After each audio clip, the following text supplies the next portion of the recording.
My father vanished when I was 17. His file said, "Missing in action." 16 years later. I opened his navy trunk and found a receipt. On the back, "Come back when you're ready to start over." I took it to the cafe. The owner smiled, waiting. "Your father told me to keep something for you." When the lock opened, I understood. He didn't leave a eulogy. He left a mission, and a trail of truth that could burn down a false hero's career. My name is Camille Rourke. I'm 33 years old, and for the last 16 of them, I've been an anchor tied to a ghost. The garage in Sonoran Ridge, Arizona, felt like a kiln. It was past 7 in the evening, but the heat radiating from the cinder block walls was still oppressive, thick with the smell of old tires and dried-up oil stains. I worked part-time, mostly remote, for the Valor Bridge Network, a nonprofit aimed at helping veterans transition. I spent my days creating roadmaps for others, tidy checklists on how to reintegrate, how to file for benefits, how to translate battlefield skills into civilian speak. I guided them toward a new normal. Yet I was still trapped in the past, in this dusty garage, standing in front of the one piece of baggage I'd never managed to unpack. His Navy-issued trunk, Commander Thomas Rourke, my father. It sat against the wall, a heavy, dark green metal box, a monument of military service and suffocating silence. The brass latches were tarnished with a greenish patina, the stenciled Rourke TR faded but defiant. He'd been gone since I was 17. His status shifting from delayed to missing in action to a final sterile presumed deceased after a typhoon in the South China Sea. For 16 years, I hadn't touched it. It was my mother's rule first, then my own superstition. Today, that broke. Maybe it was the heat, or the listlessness of my own life, the sheer grinding circularity of my grief. I was tired of orbiting this cold relic. I'd found the key weeks ago, taped beneath my mother's jewelry box, another secret she'd kept for my own good. The key felt small and inadequate in my hand. I inserted it into the main lock. It resisted, gritty with dust. I put my weight into it, my Marine training reminding me to apply steady pressure, not force. The mechanism groaned, a sound like an old man clearing his throat, and then clicked, loud and final in the stillness. I lifted the heavy lid. The smell hit me first, not mothballs, as I'd expected, but the dry scent of canvas, old paper, and the faint, metallic tang of brass polish and gun oil. It was his smell, the smell of his study, of his uniforms when he'd come home on leave. My throat tightened instantly. Inside, everything was packed with meticulous precision, proper order. On top was his dress white uniform, folded into a perfect square, the plastic covering yellowed and brittle. I didn't touch it.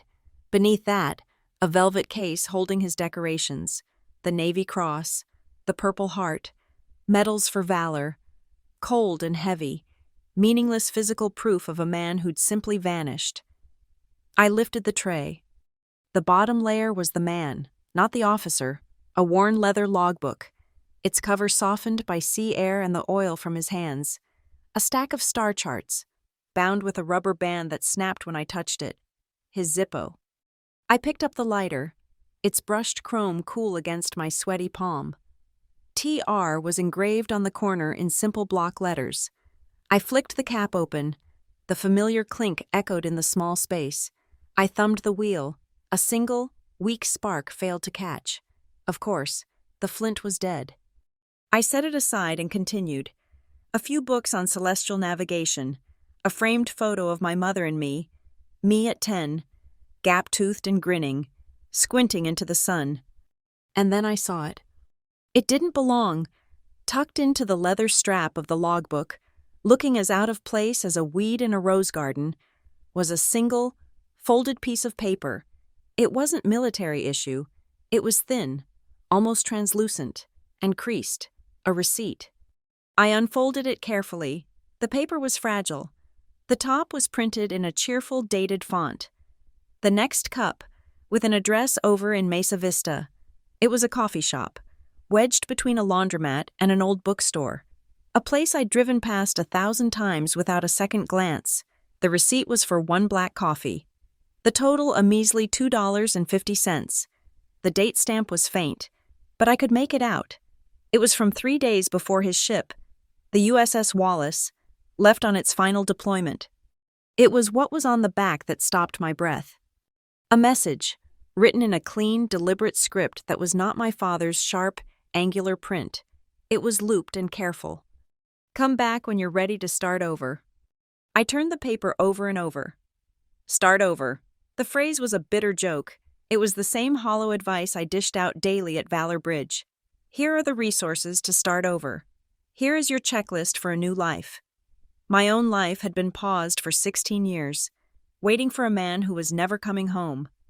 My father's voice, a memory so clear it was almost a sound, surfaced in my mind. He was teaching me to field strip his service pistol at the kitchen table, my small hands clumsy on the parts. Proper order is the compass in chaos. Camille, you lose the order, you lose yourself. I looked at the handwriting again. This wasn't his. The ink, a standard blue ballpoint, was slightly feathered, as if the paper had been damp. I squinted, running my thumb over a small, faded smudge near the last word. It wasn't water. It looked like a smear of sweat, as if the thumb of the person writing it had been damp. He was a commander, a man of procedure and protocol. He didn't leave cryptic notes. He didn't consort with people who left messages on the back of coffee receipts. He filed reports. He gave orders. He kept things in proper order. And yet, here it was, a directive from a stranger, hidden inside his most personal effects, dated just before he disappeared. The two halves of my brain went to war. The Marine in me demanded logic. It was a 16-year-old piece of trash, a forgotten note, a coincidence. The name of the cafe. The next cup was just a name. Start over was just a common phrase. I was projecting my own desperation onto a meaningless scrap. But the daughter, the part of me that still waited, felt a different pull, a cold, sharp certainty. He never did anything without reason. His life was a series of calculated moves. If this was in his trunk, he put it there, or someone put it there for him. And the handwriting, why would someone else write this? Why not him? A cold draft, impossible in the stifling garage, seemed to run up my spine. Come back when you're ready. I was 33. I lived in a rented condo, drove a sensible car, and spent my days helping broken men and women pretend they weren't. I wasn't living. I was floating. I was a ghost in my own life, just as he was a ghost in this trunk. Maybe starting over wasn't about him. Maybe it was about me. I wrestled with it. The impulse to throw the receipt back, to close the lid and lock it, to walk away and file this under anomalies. That would be the safe, logical thing to do. That would be returning to the numb quiet I'd lived in for so long. But hunting ghosts suddenly felt more appealing than sitting still. I made a decision, a rule, a mission parameter. I wasn't looking for revenge. I'd seen what that did. It hollowed men out, left them rattling with hate. I wasn't interested in burning anyone down. I just wanted the truth. I wanted the order of events. Proper order. My father's words were a compass, and this receipt was magnetic north. I folded the receipt and slipped it into the pocket of my jeans. I picked up the Zippo, its weight familiar and solid, and put it in my other pocket. I left the medals. I left the uniform. I left the official story. I closed the lid of the trunk. The sound was a dull, final thud. I stood in the dark garage for a moment, the only light coming from the sliver under the door. I had spent 16 years honoring the memory of a hero who was missing in action. It was time to find the man. I hit the light switch, plunging the garage into blackness. The click echoed the sound of the Zippo's lid, a small, mechanical punctuation mark at the end of a very long sentence. I walked out into the hot Arizona night, the lighter and the receipt feeling like a weapon and a map. The next cup was exactly where the receipt said it would be, wedged into a tired strip mall in Mesa Vista. It was flanked by a 24-hour laundromat, humming under fluorescent lights, and a used bookstore called Page Turners, whose windows were crammed with sun-faded paperbacks. The cafe itself was dark, the neon open sign buzzing in a weak red. I pushed the glass door open. A small brass bell, tarnished and heavy, announced my arrival with a dull, definitive clang. The air inside was thick and warm, a sudden, comforting blanket woven from smells I hadn't realized I missed. It smelled of dark roast coffee beans, sharp cinnamon, and old wood polish. It was quiet.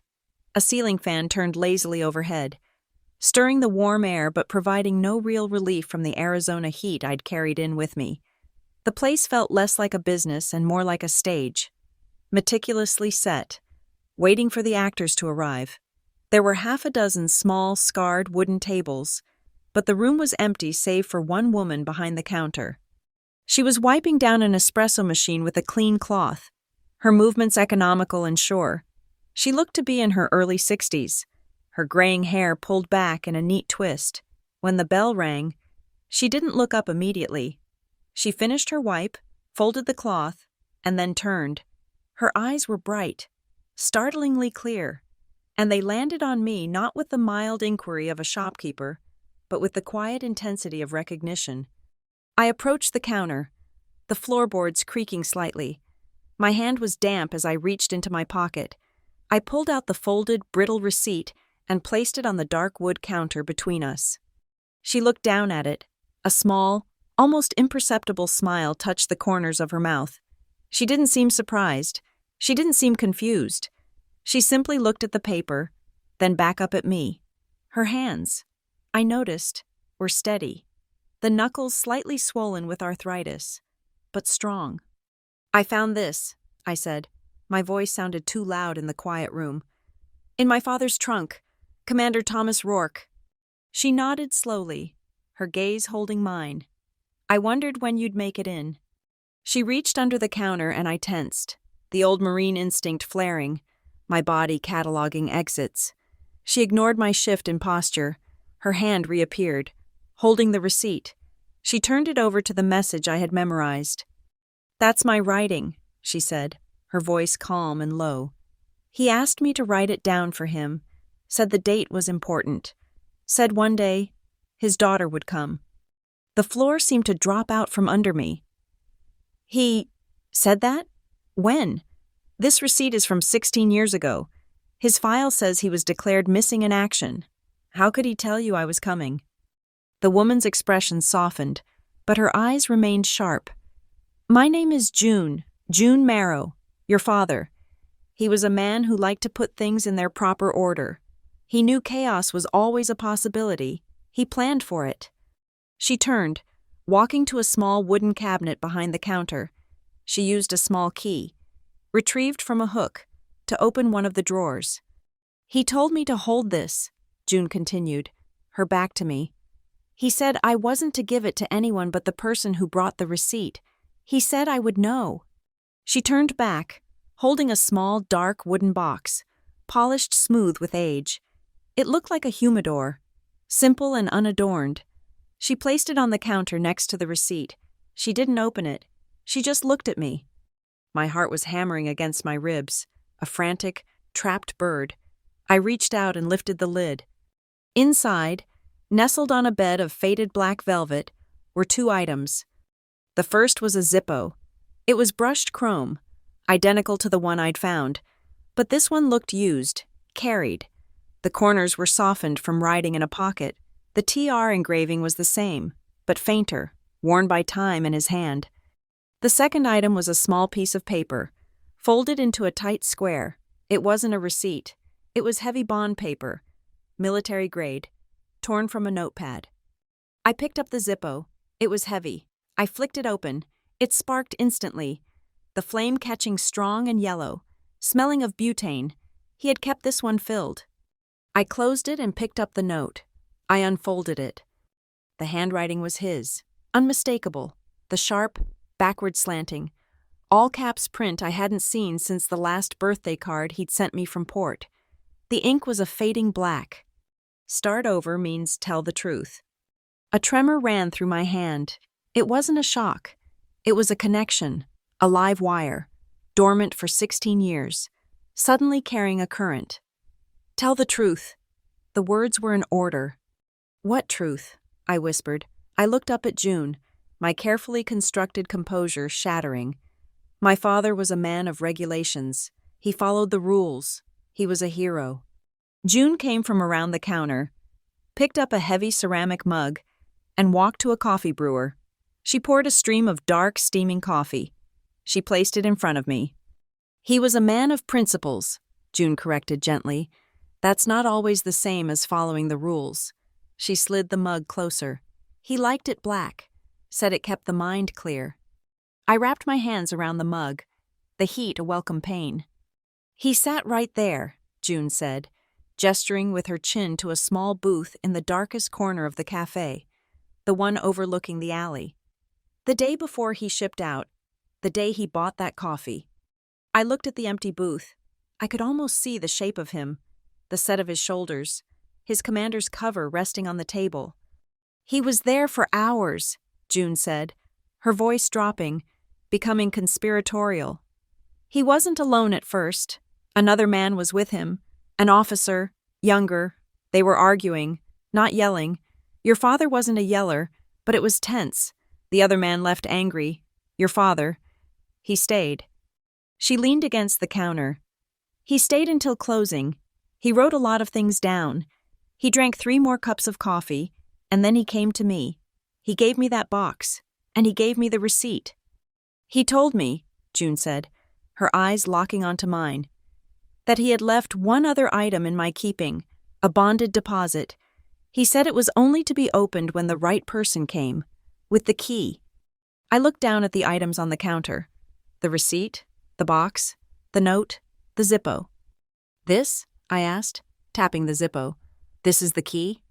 "He said the key was in the proper order," June replied, the phrase echoing my father's own words, hitting me like a physical blow.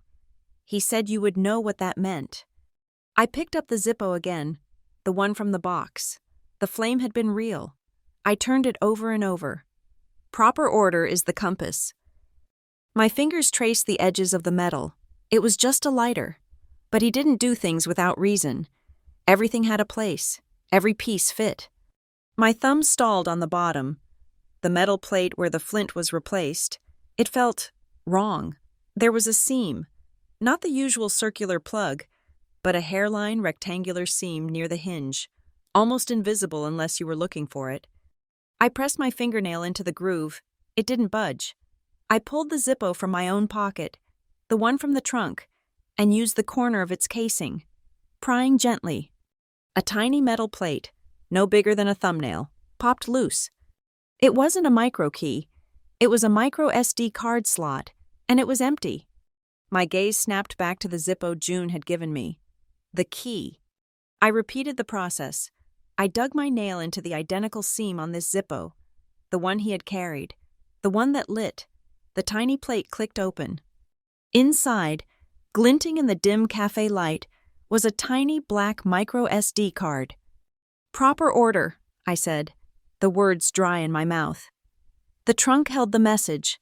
The cafe held the key. June nodded, her face grim. "He said you were smart. He said you'd see the pattern." She looked at the note in his handwriting. "He said that lighter. It held the truth.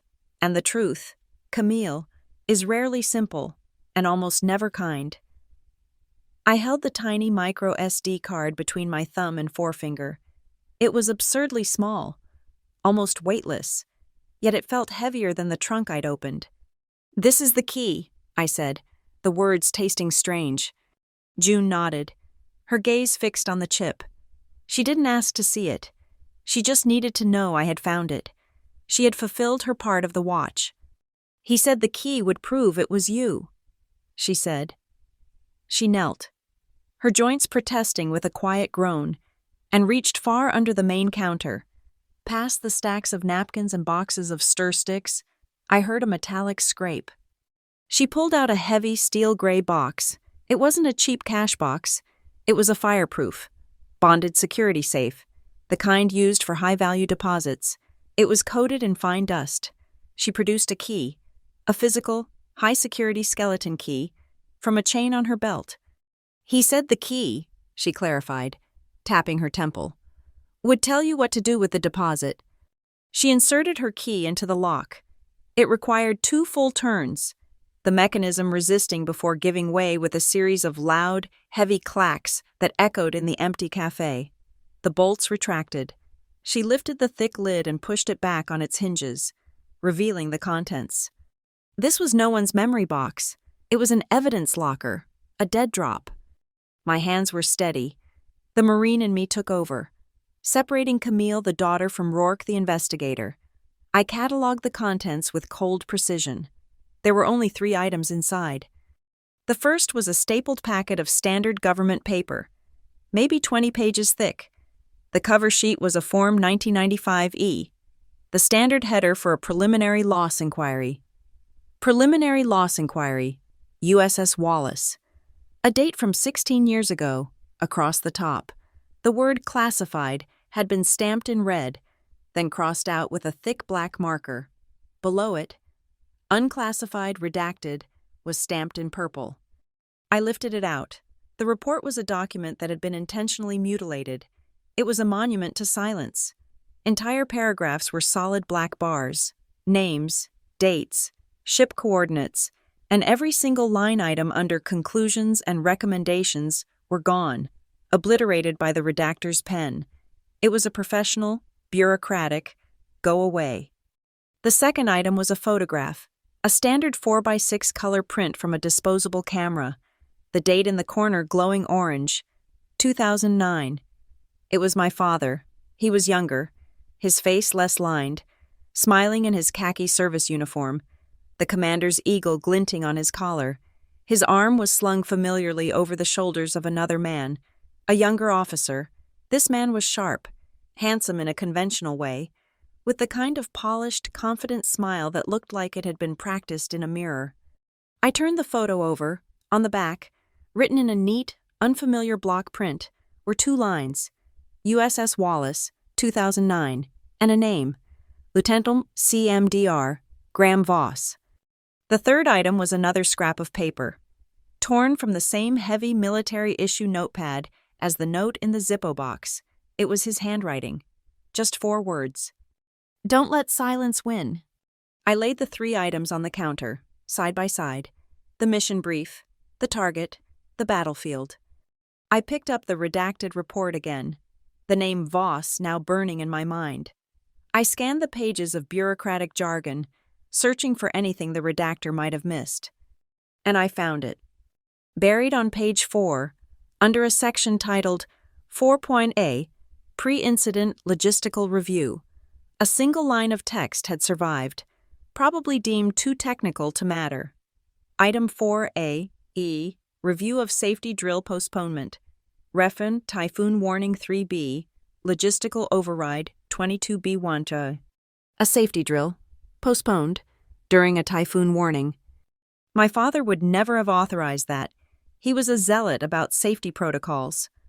Proper order meant more drills when a storm was inbound, not fewer. He would have fought it. A few lines down, a signature block for the override. The name itself was a thick black rectangle, but the title underneath it was perfectly clear. XO. Executive Officer. The memory hit me like a physical impact, sharp and unwelcome. A Valor Bridge fundraising gala. 2 years ago, the air was stiff with perfume, the clinking of cheap wine glasses, and the self-congratulatory speeches of donors. The keynote speaker had been Graham Voss. He wasn't a lieutenant commander anymore. He was the Graham Voss, the CEO and golden boy of Voss Maritime Consulting, a defense contractor that had risen from nowhere to secure billions in government contracts. He was sleek, wearing a suit that probably cost more than my car, and he spoke with practiced, easy charisma. I remembered his words. They'd made my stomach turn even then. He'd talked about leadership, proactive accountability, and the sacred responsibility of command.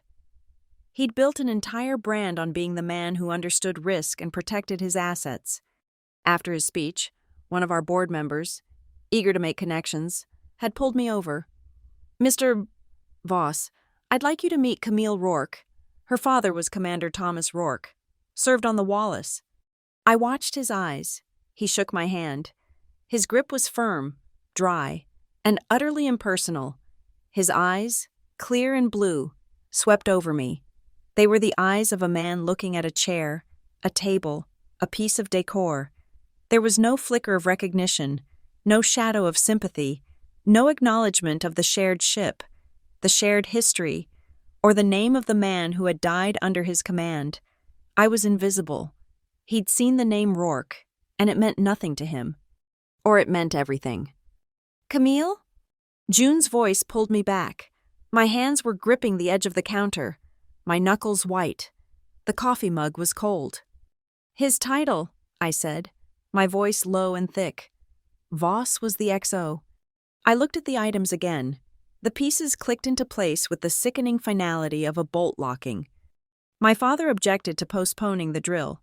Voss, the ambitious XO, pushed the override, to run KPIs, as the new jargon went, to meet a deadline, to get the ship out faster to impress someone and earn that next promotion. Then the storm hit, and my father, the man who followed the rules, was missing in action, and Graham Voss, the man who broke them, was giving speeches on accountability and getting rich.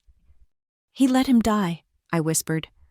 "That's revenge talking," June said, her voice sharp but not unkind. "Your father didn't ask for revenge. He asked for the truth. He asked for order." She leaned in, her gaze relentless. "Honor isn't about revenge, Camille. It's about restoring order. He said that all the time."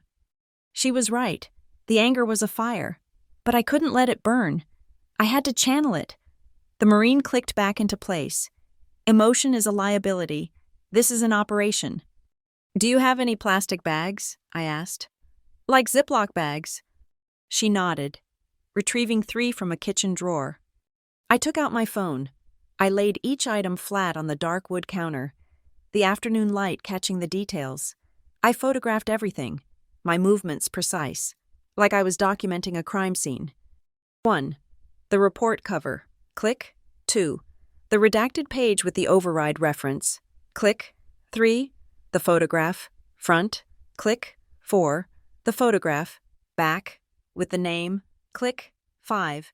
The note. Don't let silence win. Click. I uploaded the images immediately to a secure cloud server, then powered my phone down and back on, clearing the cache. I carefully slid each item into its own plastic bag and sealed the zip. I had the start, but it was all circumstantial. It was a redacted wall. I needed a sledgehammer. The plan formed, clear and cold. Phase 1. Information. I needed the unredacted report. That meant filing a Freedom of Information Act request. I'd file it tonight, citing the inquiry number, the ship, the dates.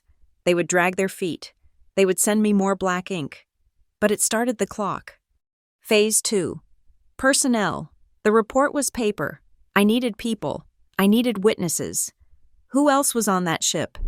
Who else was in that briefing when my father objected? Who else saw Voss sign that override? I needed a crew list. My father's words were the compass. Proper order. It wasn't just a saying, it was a methodology. 1. The timeline. I would map every event. The typhoon warning. The written objection. I knew he must have filed. The override order. The storm. 2. The signatures. I would get Voss's name on that document. 3. The witnesses. I would find the men who were silenced. 4. The motive. Why? Why risk a ship and its crew? I slipped the bagged evidence into the inner pocket of my jacket. I put the Zippo with the micro SD card back into my jeans. It felt warm against my leg. I stood up, the chair scraping against the wood floor. The coffee was untouched. "June," I said, "thank you for keeping this." "I didn't do anything, child," she said, already beginning to wipe down the counter, erasing any sign I had been there. "I just held the box. You're the one who has to carry it." I walked to the door. The brass bell sang its dull clang as I pushed it open. The Arizona heat hit me like a physical blow, a blast furnace of over 100 degrees. But as I stepped onto the pavement, a shiver ran deep through my chest. I felt hot, and I felt cold. 16 years of drifting, of floating in the numb fog of grief, had just ended.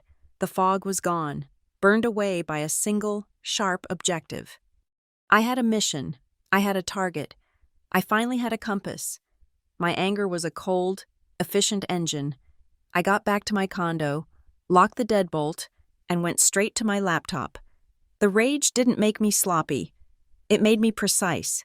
It was the kind of focused energy I'd only ever felt before a long-range marksmanship test. You don't aim with your anger, you aim with your breath. I sat at my desk, the plastic-bagged evidence laid out beside me, illuminated by the single cone of my desk lamp. Proper order. I opened the official U.S. Navy FOA portal. The website was a masterpiece of bureaucratic design, built to discourage, to exhaust. I navigated the drop-down menus, the validation codes, the endless disclaimers. I began typing. My fingers flew across the keyboard, the clicks sharp and even.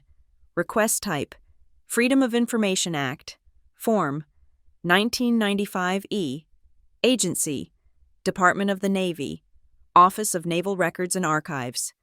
Subject of request, USS Wallace. Incident report. Date range. I entered the dates, 3 days before and 3 days after his disappearance, 16 years ago. Specific document requested. Full, unredacted copy of preliminary loss inquiry, Form 5E, pertaining to the loss of personnel during typhoon. I typed the storm's code name. I specifically request all attachments, appendices, and logbook excerpts referenced, including but not limited to Logistical Override 22B1. I filled in my name, my address. Under Reason for Request, I didn't write daughter, I didn't write justice. I wrote Historical Research for Veterans Advocacy Group. It was sterile. It was professional. It was a lie that served the truth. I hit Submit. The screen refreshed to a small gray confirmation page. Your request has been received. Reference number? I saved the number. The system was slow. The wall was high. I knew what was coming. It arrived in my inbox less than an hour later. An automated reply that was the digital equivalent of a slammed door. Thank you for your inquiry. Please be advised that standard processing time for non-expedited requests is approximately 8 to 12 weeks. 8 to 12 weeks, 2 to 3 months. They weren't processing. They were waiting. Waiting for me to forget, to get frustrated, to move on. Delay is the first and highest wall of any institutional cover-up. It's the primary weapon of bureaucratic dishonesty. I closed the laptop. Fine. If the paper wall wouldn't move, I'd go around it. I'd go to the Human Archive. The next morning, I was at the Sonoran Veterans Hall by 0600. The smell of cheap, burned coffee and industrial-grade bacon hung in the air.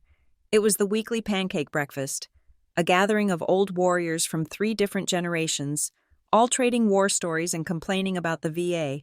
I was a regular face here, the quiet ex-Marine from Valor Bridge, who helped with their paperwork. Today, I wasn't there to help. I was there to hunt.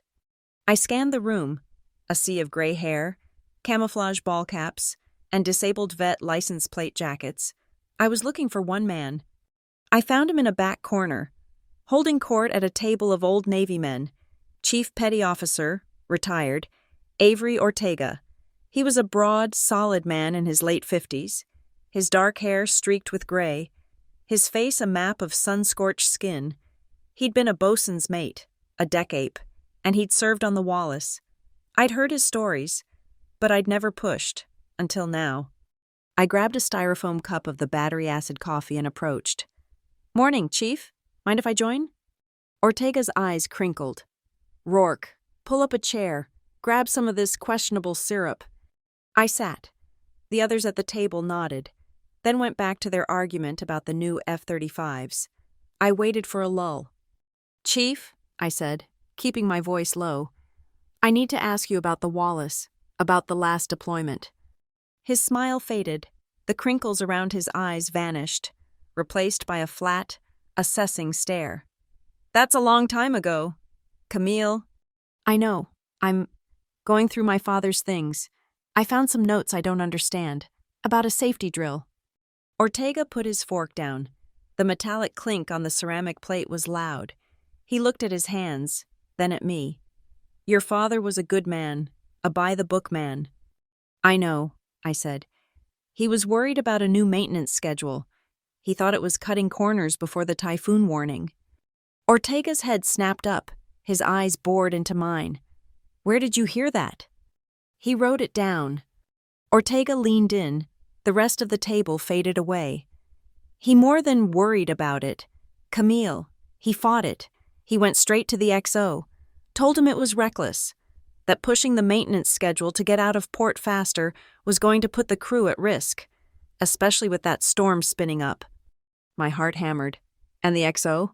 Voss, Ortega said the name like it tasted bad. That slick bastard. He was all about metrics, all about getting his promotion. He told your father he was being overly cautious. He said the new efficiency protocols were more important. And the drill? I asked, my voice barely a whisper. The safety drill. Did he postpone it? Ortega nodded, his jaw tight. Voss signed the override himself, canceled the heavy weather drill, said it would put them 2 days behind schedule. Your father. I've never seen him that angry. He filed a formal written protest, put it right in the log. My blood ran cold. The night of the storm, what happened? What they said happened, Ortega corrected, was that your father was on deck doing a standard inspection and got swept overboard by a rogue wave. He paused, taking a deep, ragged breath. What really happened, he said, his voice dropping to a gravelly whisper, is that the storm hit, and because Voss cut corners, 2 of the new deck hatches failed. We were taking on water in the forward bilge. A couple of kids, new recruits, got trapped in the compartment. Your father. Commander Rourke. He went. He stayed on that deck, in that gale, until he got those 3 kids out. He got them clear, and then... Ortega looked away. It wasn't a rogue wave. It was a bulkhead that buckled because it hadn't been secured. The one from the drill he wanted to run. He never made it back. A thick, hot silence hung between us. Chief, I said, my voice thick. The log, the protest he filed, what happened to it? Ortega shook his head. Gone. The whole last section of the logbook for that day. The page with Voss's signature on the override. The page with your father's formal objection. Lost in the storm, the official report said. Funny. That, the only part of the log that got wet. The rest of us. We were told to stick to the official version. Rogue wave, tragic accident. Who else? Avery? I needed more. Who else remembers? He was quiet for a long time. Talk to Blake Hennessy. He was a radar tech, 2nd class. He's over in Tempe. Works at the electronics recycling plant now. Voss paid him a personal visit. What? Voss went bay to bay, Ortega said, his eyes dark. Right after. Talked to everyone who was on that bridge or on that deck. Hennessy was in the radar room. Voss went in, just him and Hennessy, and told him what the official version was going to be. Told him it was for the good of the Navy and the morale of the crew, that everyone had the same, clear story. A threat, wrapped in a flag. Chief, I said, my hands shaking slightly, would you be willing to write that down? What you just told me, a formal statement. He looked at me, his gaze heavy with 16 years of shared silence. He saved those kids. He was right. And that bastard Voss built a career on top of his grave. Yeah, I'll write it down. It's long past time. We exchanged numbers. I left the hall, the smell of burned coffee and the weight of Ortega's story clinging to me. I spent the rest of the day in my condo. I called in sick to Valor Bridge. I needed to think. I needed to build the timeline. I took a large sheet of paper and drew a line. Event 1. CMDR. Rourke files formal objection to maintenance schedule. Event 2. XO Voss issues override order. Postponing safety drill.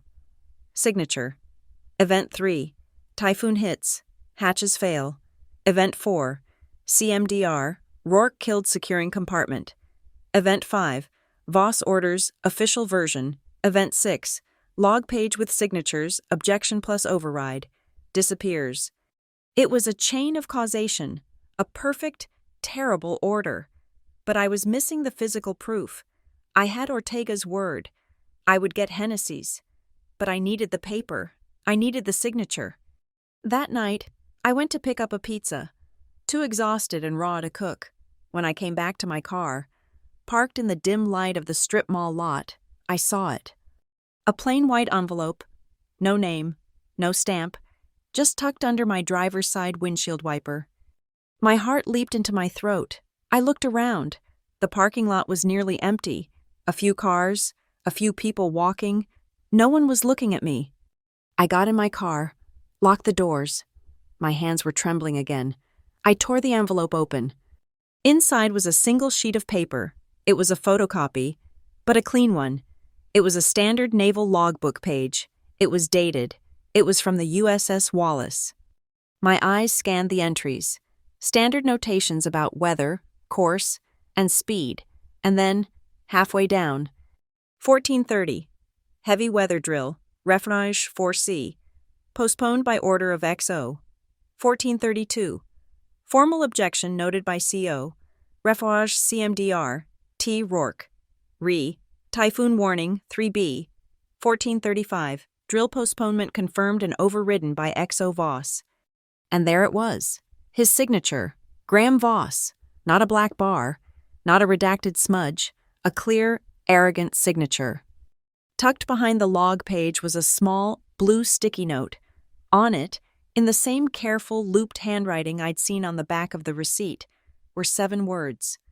He was right. Some of us still remember. I was sitting in my car for almost an hour. The pizza box cold on the passenger seat. The photocopy of the log page lay on my lap, illuminated by the dome light. It was the truth, printed in cheap toner on flimsy paper. Drill postponement confirmed and overridden by XO Voss. His signature. My phone vibrated, rattling against the center console, making me jump. The screen lit up. Uncle Ray. My father's brother, the one who had handled things after the disappearance. The one who advised my mother on the military benefits. The one who urged us to accept the official report, to find closure. I let it ring 3 times, then answered, Ray. Camille, your mother told me you were in town. She also told me you opened the trunk. His voice was gruff, impatient, the voice of a man who saw emotion as an inefficiency. It's mine, I said. It's a box of old uniforms. Camille, it's been 16 years. What are you doing? What do you mean? I got a call, he said, and my blood chilled. From an old contact I still have at the Pentagon. Just a friendly heads up. Someone filed a FOIA request for the Wallace incident. A very specific, very pointed request. It was you, wasn't it? Don't lie to me. I stayed silent. The photocopy on my lap felt like it was burning. Damn it, Camille, he hissed. You have no idea what you're doing. You're kicking a hornet's nest. The Navy closed that file. It's done. It was a tragedy. You have to let it go. The condescension in his voice, the weary disappointment, it lit a fuse. His name isn't just a line in a closed file. Ray, it's not something to be filed away under tragedy and forgotten. His name is Thomas Rourke, and they buried it under black ink. I won't let that stand. Black ink? What the hell are you talking about? I'm talking about the truth, I said, my voice low and shaking, not with fear, but with a sudden, glacial rage. I'm talking about the fact that he was right, that he protested, and that he was ignored, and the man who ignored him signed the paper that killed him. There was a long silence on the other end of the line. When he spoke again, his voice had lost its bluster. It was thin. It was scared. You stop this, he said. You stop it right now. You think you're the only one who lost him? You think your mother hasn't been through enough? You go digging around in this mess, and what do you think you'll find? Justice? You'll find nothing but pain. You'll tear this family apart all over again. The family is already torn apart. It's been torn apart by a lie for 16 years. And what if it's not a lie? he shot back. What if you dig all this up? You point your finger, and you find out you're wrong. What if you find out Tom? What if you find out he wasn't perfect? Huh? What if he made a mistake? What if there was a reason they closed the file? You'd be dragging his name through the mud, not honoring it. You haven't thought of that, have you? That was it. The real fear. Not just the fear of reopening a wound, but the fear that the wound itself was dirty. The fear that my father, the hero, might have been just a man. He was right, I said, and I have proof. Proof? Camille, you have 16-year-old grief. You're seeing patterns that aren't there. You need to let him rest. He's not resting, I said. He's missing, and I'm going to find him. I hung up. I didn't wait for him to reply. My hands were trembling so hard I couldn't grip the steering wheel. I sat there until the dome light timed out, plunging me back into darkness. The log page just a white square in my lap. I drove to my mother's house. She was in the living room, in her usual chair, the television on low, casting flickering blue shadows on her face. She looked up when I entered. I didn't say anything. I just stood in the entryway, the anger from Ray's call still radiating off me. "You spoke to Ray," she said. It wasn't a question. "He told me to stop." "He's worried about you," she said, her voice flat. "He's worried about this." She gestured around the room, at the quiet house, the fragile piece she had built over 16 years. "Are you?" I asked. "Are you worried about me? Or are you worried about what I'll find?" My mother looked at me, her eyes deep and tired. She had been a ghost in this house for as long as I could remember, a passive observer of her own life. She stood up, her joints stiff, and walked to the mahogany sideboard, the one that held the good china we never used. She pulled open a drawer. She took out a small bundle of letters. They were bound, tightly, with a single, faded blue silk ribbon. His letters, the last ones, the ones that had arrived after the ship was already gone, after he was already missing, the ones she had never opened. She held them out to me. "I couldn't," she whispered.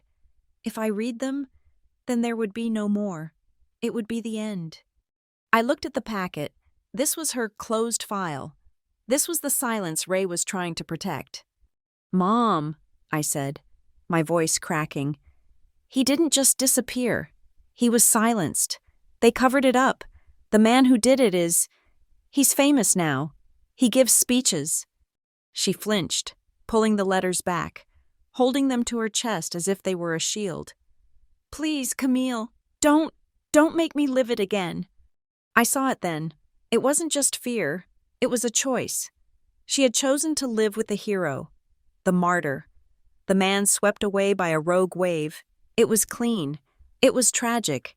It was understandable. The truth was ugly. It was about negligence, and ambition, and a pointless, preventable death. I turned away from her and the blue-ribboned tomb. I walked to my father's old desk, a piece of furniture that had become hers by default. In the bottom drawer, under a stack of old utility bills, was a different box, a simple cardboard file box. This one held the letters I had read, the ones from my childhood, from his earlier deployments. I flipped through them, advice on school, jokes about the food in the mess hall, and then I found the one I was looking for, a letter he'd sent me after I'd failed a test at school.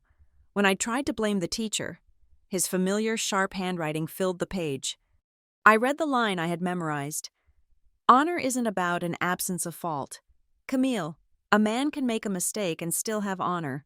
Honor is about what you do after the fault, especially after other people's faults." I closed the box. My motive was clear again. Ray was wrong. This wasn't about tearing down a hero. It wasn't about proving my father was perfect. It was about what he did. He saw a fault, a dangerous, reckless fault, and he tried to stop it.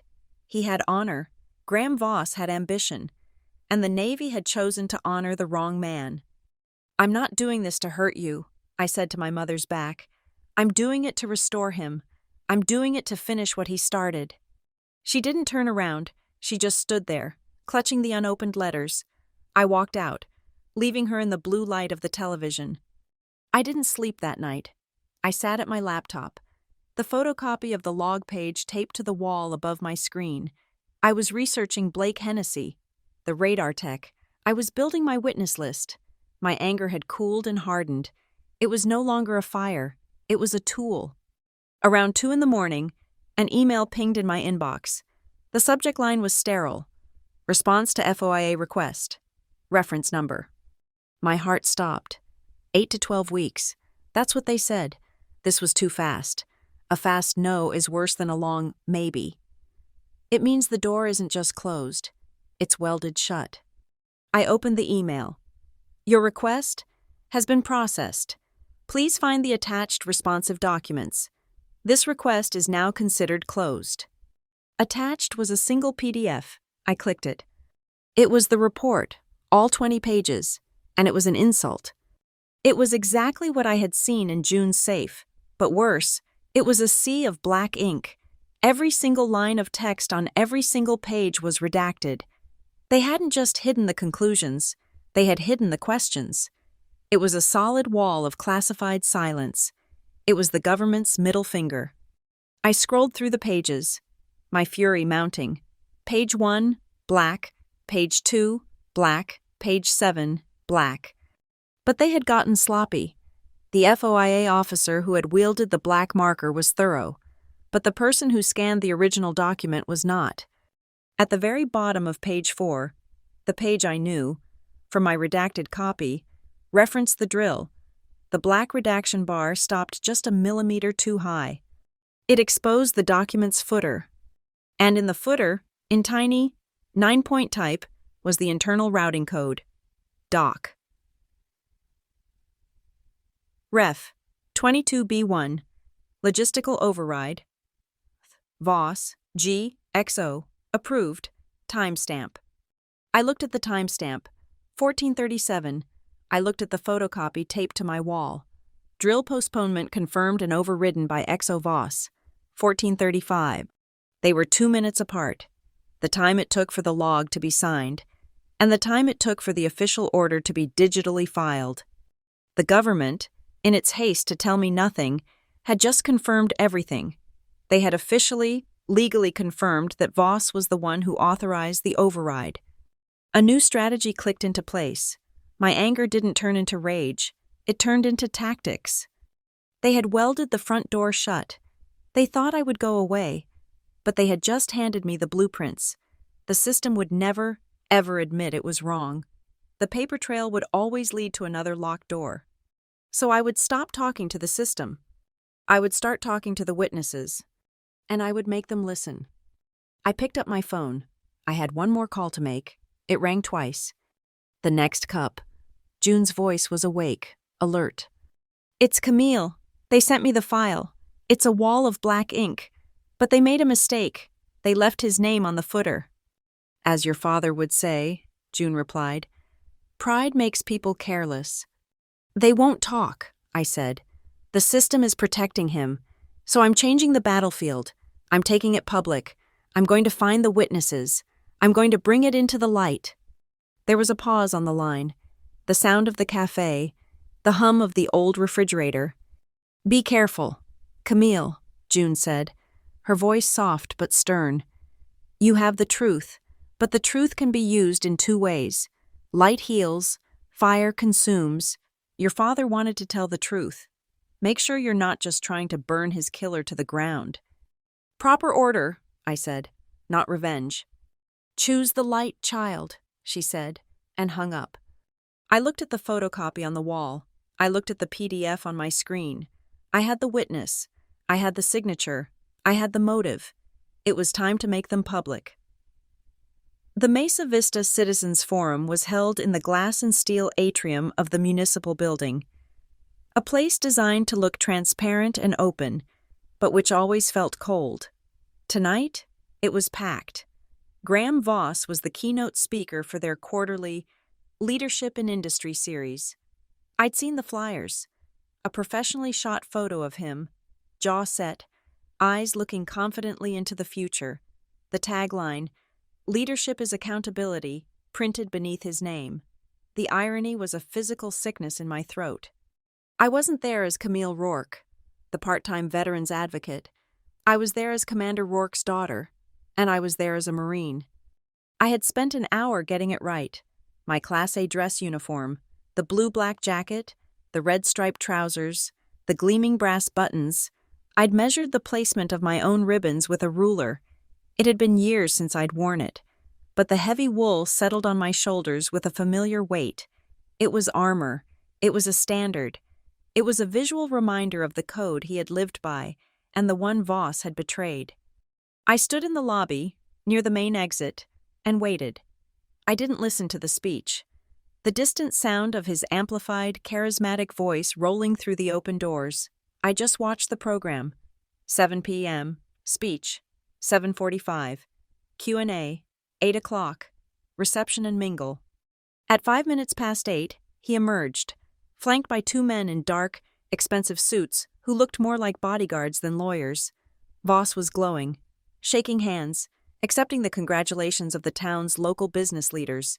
He was the picture of success, a man at the absolute peak of his power. I stepped directly into his path. Mr. Voss.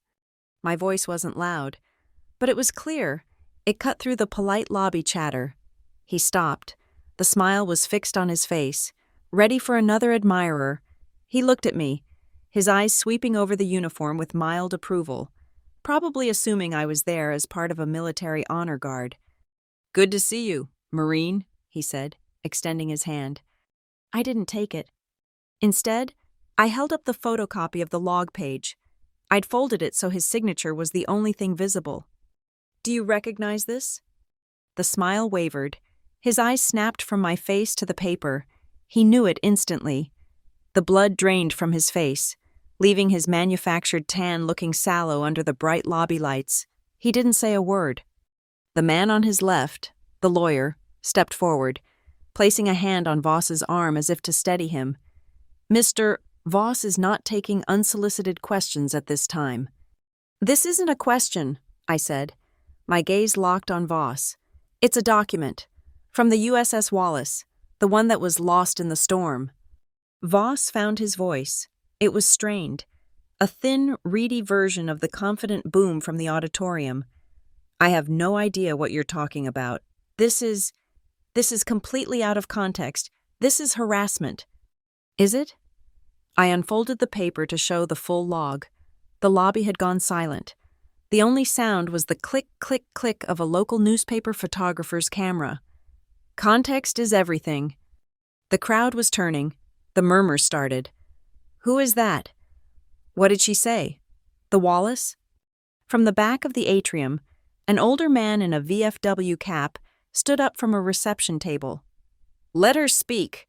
We're all citizens here, aren't we? Let's hear the question." Another man, also in a vet cap, stood with him. "Public forum. Mr. Voss, what's on the paper?" The lawyers tried to form a wall, to hustle Voss toward the exit.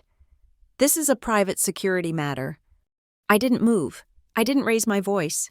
I didn't scream. I didn't accuse. I just followed the proper order. I became a simple conduit for the facts. I read the 4 key memento mori from my timeline. 14:30 hours, I stated, my voice carrying in the sudden, vast silence. Heavy weather safety drill postponed by order of the executive officer, over the formal written objection of the commanding officer. Voss's face was a mask of sweat. He was looking at the exit, not at me. 14:35 hours, I continued. Drill postponement confirmed and overridden by signature. Executive Officer Graham Voss. That same night, Commander Thomas Rourke was killed when a bulkhead, the one that drill was meant to check, failed in the storm. I held the paper up high. 2 signatures, 1 objection, 1 override. 1 man is dead. The other is standing right here, giving speeches on accountability. The crack in his composure was final. It was a fissure, a spiderweb of panic. He wasn't a leader. He was a cornered, guilty man. The flashes from the camera were frantic now. I have an urgent scheduling conflict, Voss stammered, shoving past his own lawyer. He wasn't walking. He was fleeing. He and his team practically ran through a side door marked Staff Only, leaving behind a stunned, whispering crowd and the echo of a question he had not, in any way, denied. He hadn't said, "That's a lie." He hadn't said, "That's a forgery." He'd said, "Out of context, an urgent scheduling conflict." He had just confirmed it for everyone. The local reporter was on me in an instant. I gave her a clean copy of the log page and the redacted FOA footer. I gave her my name, rank, and my father's name. I said only, "The documents speak for themselves. We are asking for the official record to be corrected. We are asking for the truth." The story was online by 9:30 p.m. It was concise, factual, and devastating. Maritime safety speaker, Voss Maritime CEO, questioned by Marine vet on 16-year-old drill postponement. Voss declines to comment. The dam broke. My Valor Bridge inbox, an account I rarely used for personal matters, began to explode. By the next morning, there were over 50 new messages. They were from all over the country. I was on the Wallace. I was in engineering. Ortega is right. We all knew. Thank you. He was a good man. They railroaded him. I'm attaching a scan of a maintenance request for that hatch. It was denied by the XO's office 2 days before we shipped. Non-essential. Good luck. They threatened us. They told us if we talked, our careers were over. It was a torrent of corroboration. 16 years of suppressed guilt and anger pouring out. Photos of old service records, scans of faded memos, offers to testify. Men who had been silent for almost 2 decades were suddenly, desperately, ready to talk. And then, one email, from a Proton Mail address, with no subject line, cut through the noise. It arrived at 8 p.m. that night. They are watching you now. That article was a mistake, but you are right. The photocopy you have is useless. It's just a copy. You need the original page, the one he tore out of the logbook himself. My blood went cold. I have it, St. Bridget's Church, the back parking lot, tonight, 10 p.m., come alone, and bring the Zippo. Bring the Zippo! How could this person know? June? No, someone else. Someone who was there at the beginning. This was a trap, or it was the key. Maybe it was both. I wasn't going in blind. June's voice echoed in my head. Light, not fire, but I wasn't going to be a martyr. I pulled out a small, digital audio recorder and slipped it into my breast pocket. Hitting record, I made 2 fresh copies of the log page, the FOIA footer, and Ortega's new, signed statement. I put them in a manila envelope. Then I called Maya Trent. She'd been my fire team leader back in the day. Now she ran a private security firm in Scottsdale. She was quiet, professional, and the most dangerous person I knew. Maya, I need a favor. Overwatch. St. Bridget's on 4th. I'm meeting an unknown. 10 p.m. I'm in a gray sedan. How much trouble are you in, Rourke? Her voice was calm, all business. A 10 on a scale of 1 to 10 amount, or 0, I don't know. Got it, she said. I'll be in position at 2145. Black SUV, east side of the lot, by the dumpsters. You have 15 minutes from first contact, if you're not out, or if a third-party vehicle moves in. I'm coming. Don't be stupid. Thanks, Maya. Just stay alive. I hung up. I checked my pockets. Recorder, active, envelope with copies, and in my left pocket, the Zippo from June's box, the one that lit, the one with the hidden micro SD card, the one my father had prepared, 16 years ago, for a night just like this. The rain began at 9:30, a sudden, violent Arizona monsoon that turned the dusty streets of Mesa Vista into shallow, muddy rivers. It was a sheet of gray water, hissing as it hit the hot asphalt. By the time I pulled into the back parking lot of St. Bridget's Church, it was a full-blown deluge. I parked my sedan under the weak, sputtering orange glow of a single sodium lamp. The light was sickly, making the puddles look like pools of oil.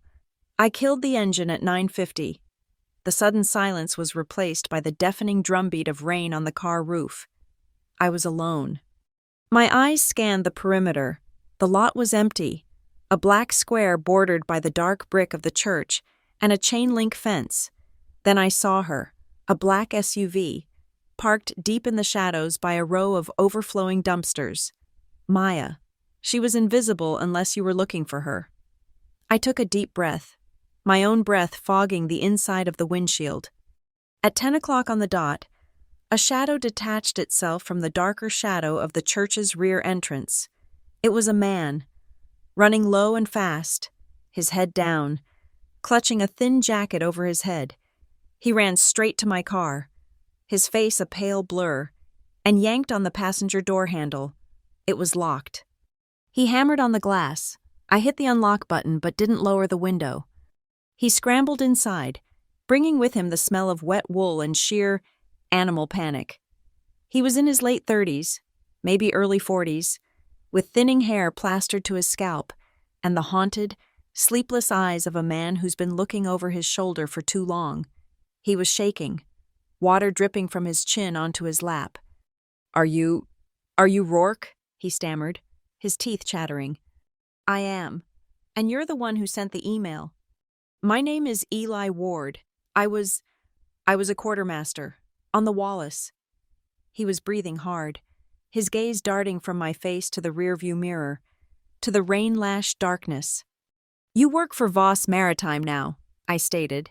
His jacket had a small, discreet logo on the breast.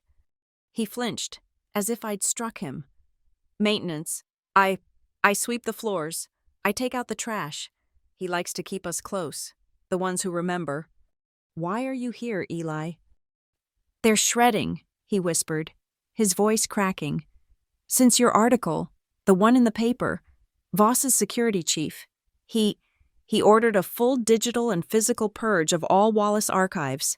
They're erasing him. They're erasing your father. Again." "What did you see, Eli, that night?" He closed his eyes. The memory was clearly one he'd replayed a million times. "I was on duty in the log room. After the alarms, after we knew your father was gone, Voss came in, alone. His face was like chalk. He went straight to the official bridge logbook. He just stood there, staring at the last page." Ward was gripping his own knees, his knuckles white. "He saw your father's protest. He saw his own signature on the override, and he tore the page out. He just ripped it, slow and careful, right out of the book." "He looked up," Ward continued, "and he saw me. I was just a specialist, just a kid. He walked over, held the page out. 'This page was lost in the storm. Quartermaster,' he said. 'A tragic, unavoidable loss of documentation. Do you understand?'" I nodded. What else could I do? He got me this job when I got out, kept me on the payroll, kept me silent. "The photocopy," I said. "The one on my car. That was you." "Yes," he said, a sob catching in his throat. "I saw the article. I saw you, in your uniform. I couldn't live with it anymore. But that copy, it's useless. It's just a picture. They'll say it's fake. I brought you the real thing." He fumbled in his jacket pocket and pulled out a small, black USB flash drive. It looked ordinary, but it was heavy, cased in reinforced plastic. "It's all here," he said. "Everything, but it's locked. Voss gave these to his inner circle. Military-grade encryption. It's not a password. It's a key. A physical key. It only opens when it's touched by a paired NFC chip." My blood ran cold. "And how am I supposed to get that chip?" "You already have it," Ward said, his eyes wild, pointing at my pocket. "Your father, he knew. He was always planning. He was in my supply depot all the time, tinkering. He told me once, 'If it all goes wrong, Ward, the proper order will unlock it.' I didn't know what he meant. Not until I heard you were looking. He told me the real key. It was in the Zippo." My hand went to the lighter, the one from June, the one with the micro SD card. I already found the card in the bottom," I said, confused. No, Ward said, his voice urgent. "Not the bottom. The inside. The insert. That's what he meant. The proper order. The sequence. You have to take it apart. My fingers were stiff. I pulled the Zippo from my pocket. I opened the lid with a clink and pulled the entire metal insert, the lighter mechanism, out of the chrome shell. The felt, Ward urged. Lift the felt pad at the bottom. I dug my fingernail under the hard piece of felt that covered the cotton wadding. It peeled back easily. And there, glued to the metal bottom of the insert, was not cotton, but a small, perfectly cut piece of black plastic. In the center was a thin, circular sticker, no bigger than a dime. It was a passive NFC tag. He had turned his lighter into a two-factor key. The SD card was the data. The NFC chip was the lockpick. Proper order, I whispered. It wasn't a motto. It was a technical schematic. I pulled my laptop from the bag on the floor. I'd brought it, just in case. I booted it up, shielding the screen from the windows. I plugged in the USB drive. A single icon appeared on my desktop. VMC archive locked. Okay, I breathed. Touch it. Touch the drive with the insert. I took the Zippo insert and pressed the bottom of it, where the chip was hidden, flat against the plastic casing of the USB drive. A tiny green light on the drive, one I hadn't even seen, flashed once, on the screen. The icon's name changed. VMC archive/unlocked. My hands were shaking. I double-clicked. A folder opened. It wasn't one file. It was a dozen. It was the entire digital trail. I clicked on a file named Email Chain KPI PDF. It was a string of correspondence. Emails between Graham Voss and a vice president at the contracting firm that was scheduled to refit the Wallace upon its return. Graham, we must have the Wallace certified by the 30th, the VP wrote. The board is pushing. If we miss this deadline, we lose the Phase 2 contract. Your KPIs are tied to this. I scrolled down. My father's name appeared. Voss had written, "This is problematic. My CEO, Rourke, is refusing to sign off on the accelerated maintenance schedule. He's citing the incoming typhoon and wants to run a full heavy weather drill, which will put us 3 days behind." The reply from the VP was one line. "Handle your CEO. Graham, this contract is your future. Make the numbers work." My vision tunneled. I clicked the next file. Vossen Internal Memo PDF. It was his order to the ship's staff. Per my authority as XO, we are moving to expedited pre-deployment checks. All non-essential drills, including heavy weather simulations, are hereby postponed until our return. And then, the last file. Log Scan Original, TIFF. I opened it. It was a high-resolution, full-color scan of the log page. The original, not a photocopy. I could see the grain of the paper, the way the ink from my father's pen had pressed into the page as he signed his formal objection, and right below it, clean and arrogant, was Voss's signature on the override. The file's metadata was a timestamp, 1440 hours, 16 years ago. "How?" I whispered, looking at Ward. "The log is duplexed," he said, the words spilling out.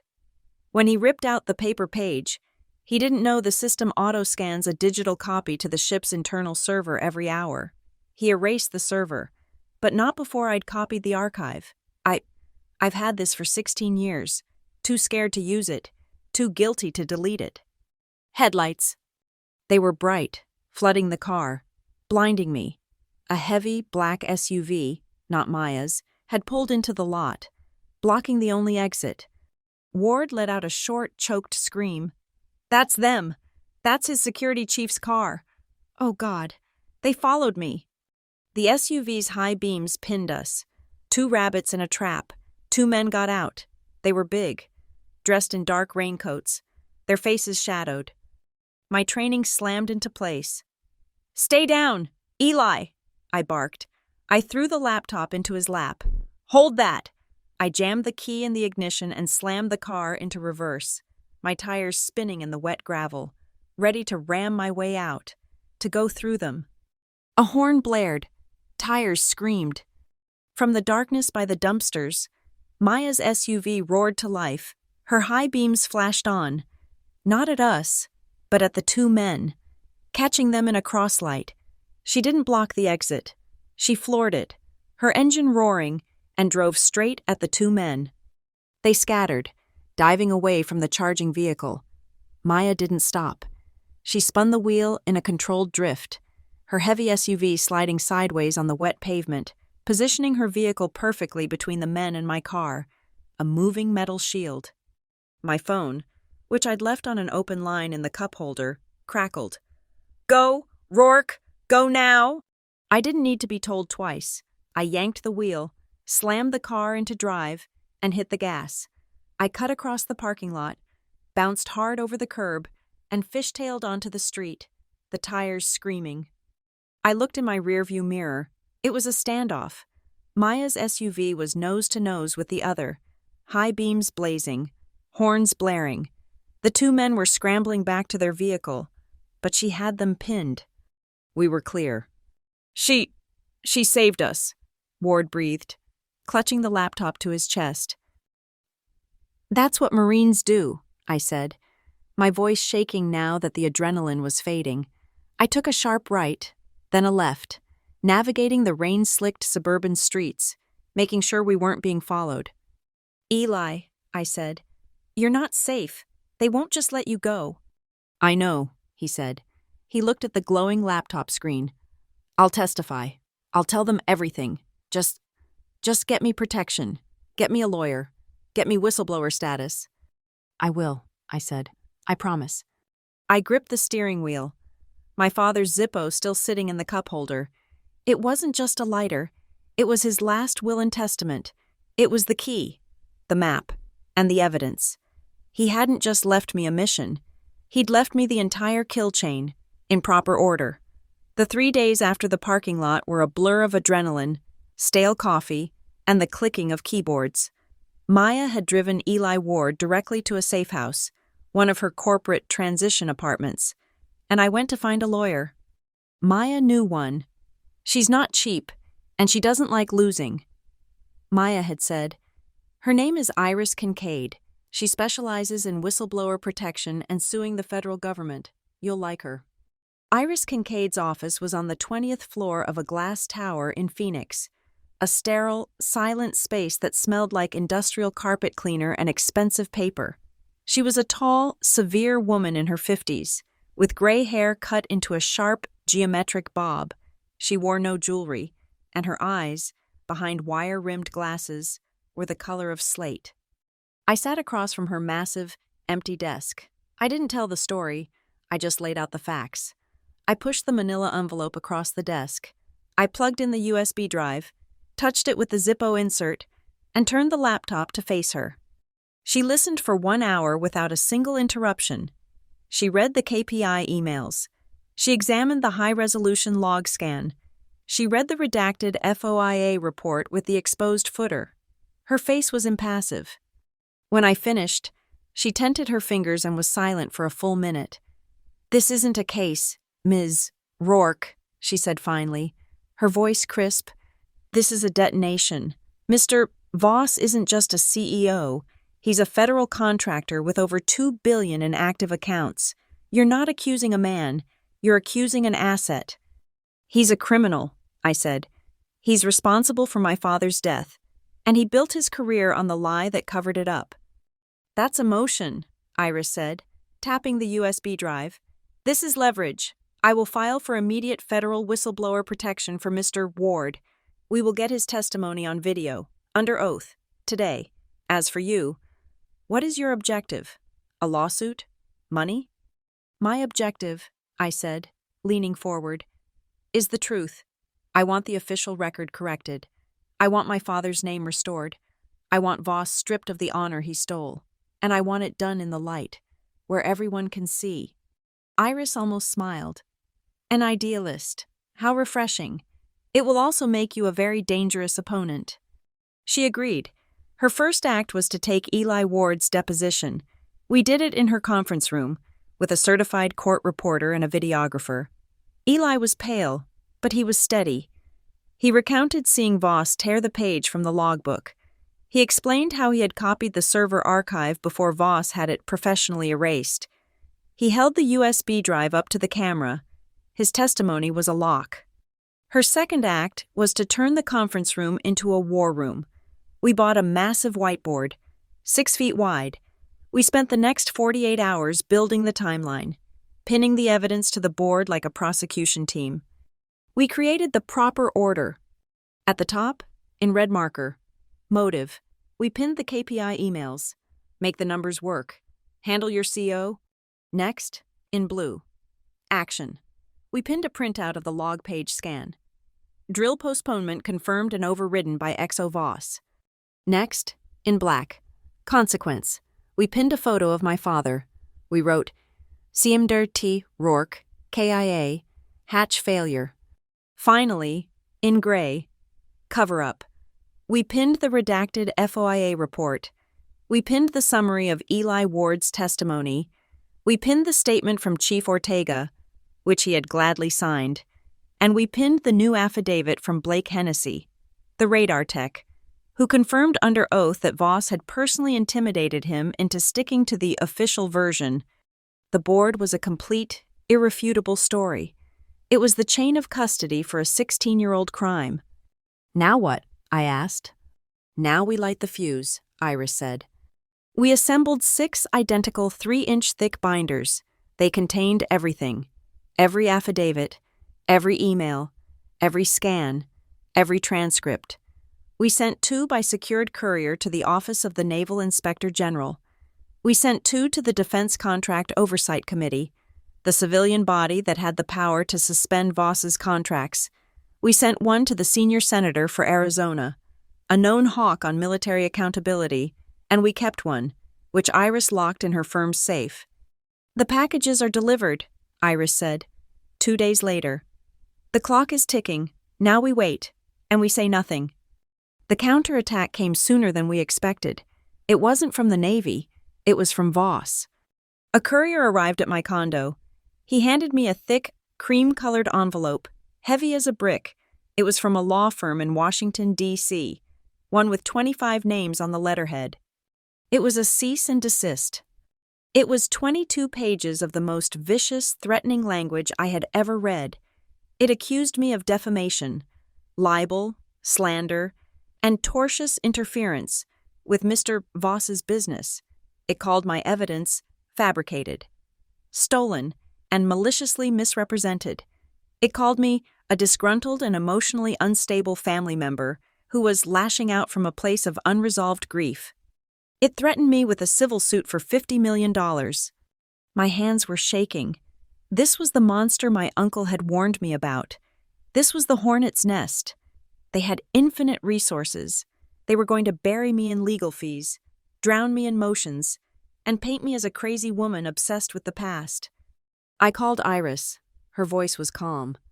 It's a textbook SLAP suit. Strategic lawsuit against public participation. It's a scare tactic. They're trying to shut you up, to bleed you dry before the committees can even open the binders. They want you to panic and retract. Don't. So what do? We stay quiet, she advised. We write a polite letter confirming receipt. We let the government agencies do their work. This is a battle of attrition. Camille. I hung up and looked at the letter again. Unstable. Malicious. Disgruntled. They were using the same weapon they had used for 16 years. Silence. They were using the law as a gag. They were hiding in the shadows of process and litigation. I looked at the note my father had left in the steel box. Don't let silence win. No, I said aloud to the empty room. We're not staying quiet. I called Iris back. They're using the dark, I said. So we turn on the lights. Camille, that is a bad idea. A press conference will get you carved up by his lawyers. Not a press conference, I said, June's words echoing in my head. Not fire, light. We're not going to accuse them of anything. We're going to write an open letter to the community, to the veterans of the Wallace, and we are going to attach the evidence. We're going to attach the 4 key documents. We'll let the community be the jury. We'll let the truth do the talking. Iris was silent for a long time. It's incredibly risky. You'll be trying your own case in the court of public opinion, but I could hear the strategist in her turning it over. It's bold, and it takes away their primary weapon. They can't threaten to expose what you've already made public. Do it. We spent the night drafting it. It was cold, professional, and devoid of emotion. It was addressed, an open letter to the U.S. Navy community and the crew of the USS Wallace. It laid out the simple, factual timeline. It didn't call Voss a murderer. It simply asked for the official record to be corrected to reflect the documented facts. And then, we attached the 4 pillars. Pillar 1, the KPI email chain. Motive. Pillar 2, the high-resolution log page scan. Action. Pillar 3, the sworn affidavit of Eli Ward. Cover-up. Pillar 4, the sworn affidavit of Chief Avery Ortega. Consequence. We sent it to the Navy Times, the Arizona Republic, and the 6 largest military-focused blogs in the country. The explosion was immediate. The Navy Times server crashed from the traffic. The Republic ran it on the front page. Above the fold, veteran daughter releases explosive evidence in father's 16-year-old death. The internet divided, as it always does. The corporate trolls came out, calling me a liar, calling the documents forgeries, but they were drowned out by the rising tide of the veteran community. My inbox became a flood, hundreds of emails, men who had served with my father, men who had been on the Wallace. They were apologies. We all knew he got railroaded. We were too scared to talk. Commander Rourke was a good man. Thank you for doing this. I was there. I'll testify too. The narrative was no longer disgruntled daughter. It was Voss's signature. The log page was everywhere. His reputation was hemorrhaging. His company's stock dropped 9 points. The silence was broken. I was at the next cup 2 days later, staring into a black coffee I hadn't touched. I was exhausted, but I was calm. The bell on the door clanged. I looked up. It was my Uncle Ray. He looked like he hadn't slept. He walked past my table without a word and went to the counter, where June kept a small, framed photo of my father in his dress uniform. Ray was holding the American flag from my father's memorial service, the one that had been on my mother's mantle for 16 years, folded into a perfect, tight triangle. He set the flag on the counter, beside the picture. I read the letter, he said, his voice thick. I saw the signature. I saw the emails. He turned to me, his eyes red. I thought I was protecting him, protecting the family. I didn't realize I was protecting the lie. Ray. Your father was a better man than I was, he said, cutting me off. He stood his post. I didn't. He touched the lacquered wood case of the flag. There's an old saying, if the truth tears an old scar, you don't hide it. You stitch it up with honor. He looked at me, and for the first time, I saw the man my father must have loved. You're doing the right thing, Camille. You're stitching it up. He nodded at June, turned, and walked out of the cafe. I finally let out the breath I felt like I'd been holding since I opened the trunk. The next afternoon, Iris called. Her voice was electric. They blinked, she said. Voss? Everyone. The Navy IG just announced a formal, fast-tracked investigation, but that's not the news. The Defense Contract Oversight Committee just issued a public notice. They're convening an emergency public hearing. Here, in Mesa Vista, at the Civic Hall, they are officially subpoenaing Graham Voss to testify. The battlefield was set. I went to the cafe. I didn't have to say anything. June already knew. The news was all over. She was wiping down the counter, her movements slow and deliberate. She looked up at me, a deep, knowing smile on her face. They've set the stage, she said quietly. He built his life on a false story. Your father built his final plan on the truth. She paused, her hand on the coffee pot. It's time for the proper order to speak. The Mesa Vista Civic Hall was the same atrium where Voss had fled, but today it was unrecognizable. It had been converted into a formal hearing room. The high glass ceiling made the air feel thin, but the room itself was packed. Standing room only, a compressed mass of human emotion. The front rows were filled with men in VFW caps and USS Wallace survivor hats. Behind them sat families who had lost sons and husbands, their faces set in grim, quiet lines.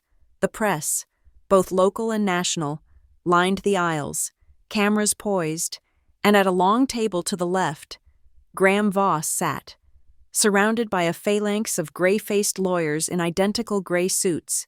He looked smaller than he had in the lobby, his charisma stripped away, leaving only a pale, rigid anger. He refused to look at me. I sat at a simple table with Iris Kincaid.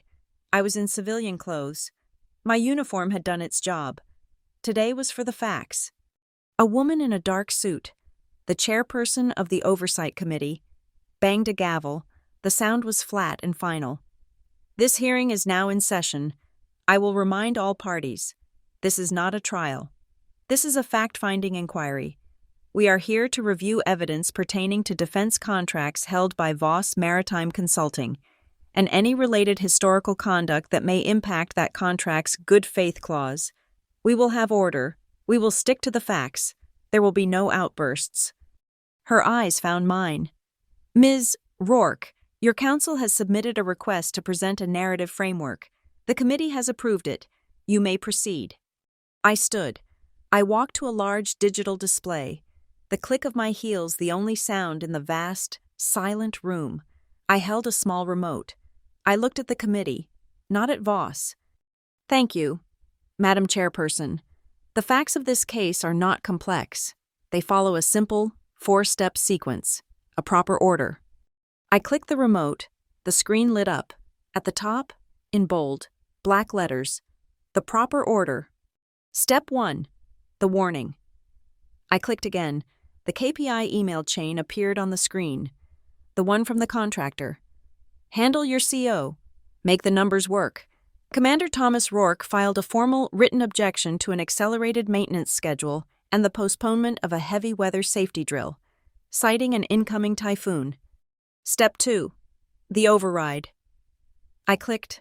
The high-resolution scan of the log page filled the screen, the two signatures glowing. Lieutenant Commander Graham Voss used his authority as executive officer to reject the warning. He signed a direct override, postponing the drill to meet a contractor's key performance indicator deadline. Step 3, the consequence. I clicked.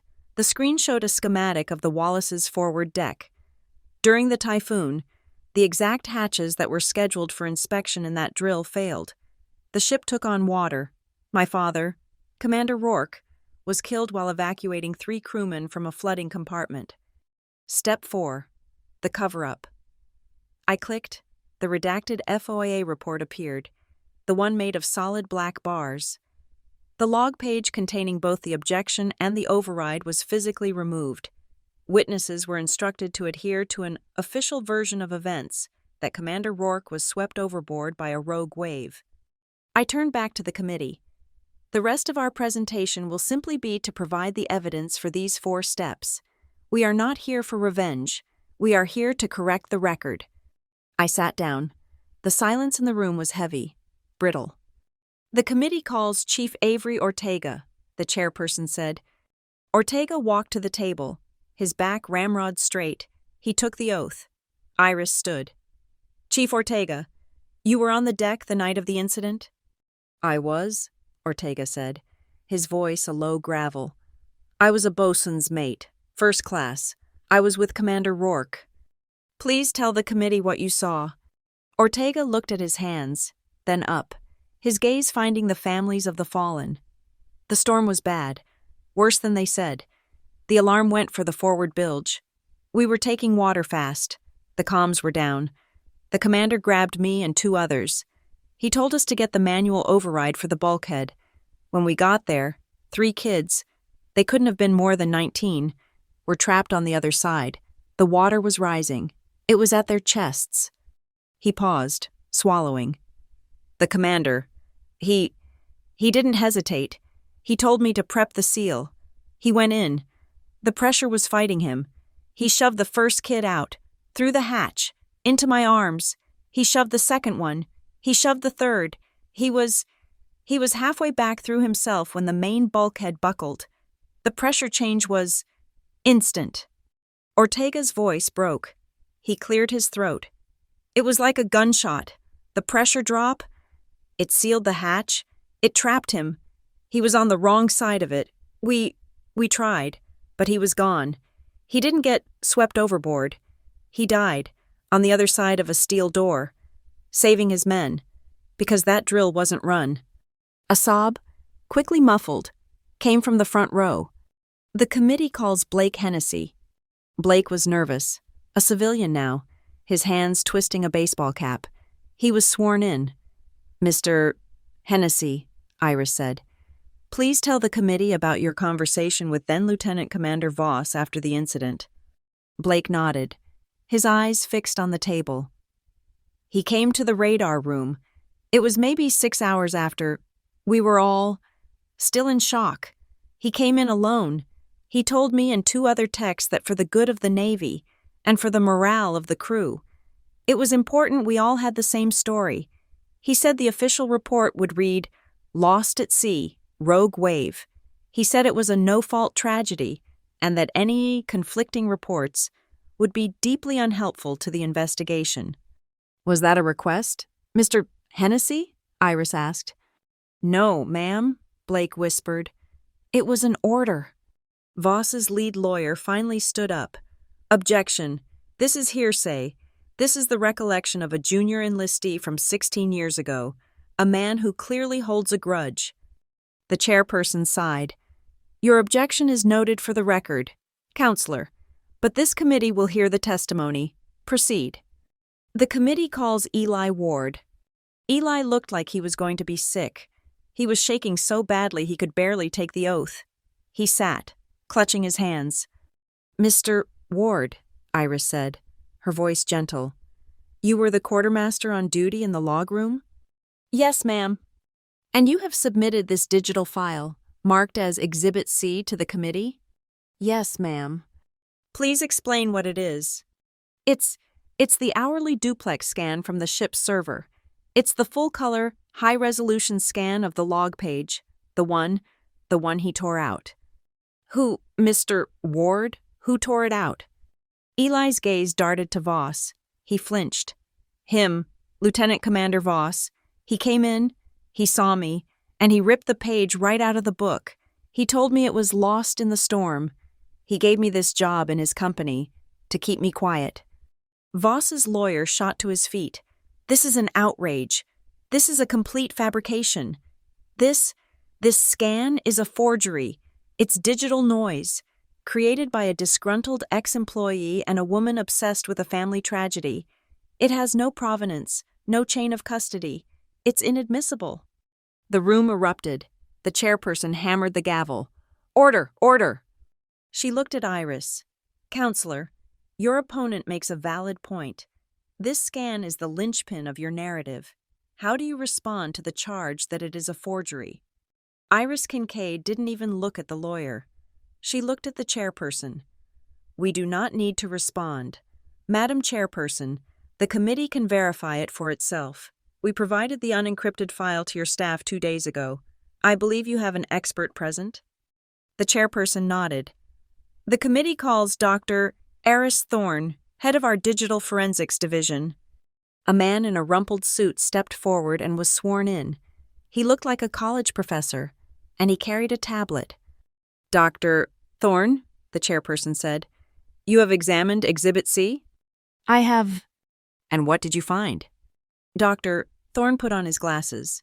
The metadata embedded in the TIFF file is extensive. It includes a machine signature, a server location, and a non-sequential timestamp. The data purports to have been created by a U.S. Navy server aboard the USS Wallace on the date in question. Voss's lawyer was smiling. Purports? Exactly. It's what it claims to be, not what it is. Dr. Thorne looked at the lawyer over the top of his glasses.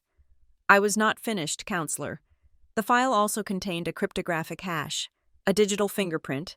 This fingerprint is generated by the server and sent to a separate, high-security archive server at Fleet Command. The data file can be faked. The hash cannot. We subpoenaed the Fleet Command archive for the hash key from that exact date and time 16 years ago. The room was so quiet, I could hear the air conditioning. Dr. Thorne? The chairperson prompted. They match, he said. The hash key from the Fleet Command archive, which has been in secure storage for 16 years, and the hash key on Mr. Ward's file are identical, bit for bit. This file is not a forgery. It is the authentic, verified digital duplicate of the log page, scanned by the ship's server at 1440 hours, just minutes after it was signed, and just before the physical original was removed. It is authentic. A sound, a low groan, came from Voss's table. His lawyer sat down, his face the color of ash. He didn't just lose the argument. His entire case had just evaporated. The chairperson let the silence hang for a moment. She looked at the press, at the families, and then at me. Ms. Rourke, you have presented a formidable case. Do you have any closing remarks before we hear from Mr. Voss? I stood. I walked to the podium. I didn't look at the board. I didn't look at the lawyers. I looked at Voss, directly, for the first time. He was no longer a CEO or an officer. He was just a hollow, sweating man. I am not here for money, I said, my voice clear and steady, filling the hall. I am not here for revenge. I am here for the proper order. My father, Commander Thomas Rourke, wrote a note before he left on his final deployment. He left it for me, in case a day like this ever came. I reached into my pocket and unfolded the small, square piece of paper from the Zippo box. His handwriting, sharp and familiar. He wrote, "Start over means tell the truth." I looked at the committee. We have told the truth. The official record is a lie. We are asking you to fix it. We are asking you to give my father his name back. I sat down. The hall was perfectly, absolutely still. Every eye in the room, the press, the veterans, the families, the lawyers, was on Graham Voss. The chairperson took a sip of water. Mr. Voss, we have heard the testimony. We have seen the verified evidence. The committee now invites you to respond. Graham Voss stood up. The movement was wooden, labored. The scraping of his chair legs on the floor a sound like a shriek. One of his lawyers, the one who had been so aggressive, reached out and put a hand on his forearm, whispering urgently. Voss looked at the hand on his arm as if it were a spider. He shook it off. He ignored the other lawyers, their frantic, silent mouthing.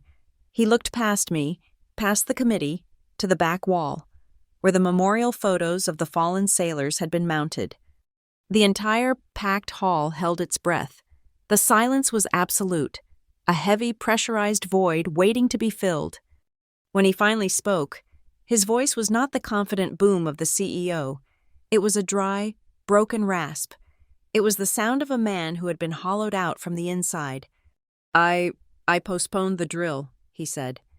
A low, resonant groan, a sound of collective pain, welled up from the rows of veterans. It was a sound I had never heard before, the sound of 16 years of suspicion hardening into a terrible fact. The pressure, he whispered, his eyes still fixed on the photos. The KPIs, the contract deadline, it was my promotion, my career. I thought we could get away with it, that the storm would turn. He swallowed, his throat clicking. Commander Rourke, he was right. He objected. He put it in writing, just like they said. He told me to my face that I was gambling with men's lives, and I told him he was an old man, that he didn't understand the new Navy. I told him I was in charge of readiness, and I signed the override. Someone in the front row, the mother of one of the boys my father had died trying to save, let out a single, sharp cry, a sound like a blade. Voss flinched, but he continued. The dam was broken. And when he was gone, when the bulkhead failed, I knew it was my signature that killed him. I went to the log room. Ward was there. I did it. I tore the page out. I told him to be quiet. I created the rogue wave story. I let them all believe it. I let his name, I let his name be buried. The room exhaled. It was a storm of grief and rage. Men were weeping openly. Chief Ortega, his face a mask of granite, had one fist clenched on his knee, his knuckles white. I watched that fist, a symbol of 16 years of suppressed truth. Slowly, painfully, it uncurled, finger by finger, the tension, the fight. It was finally over. I stood.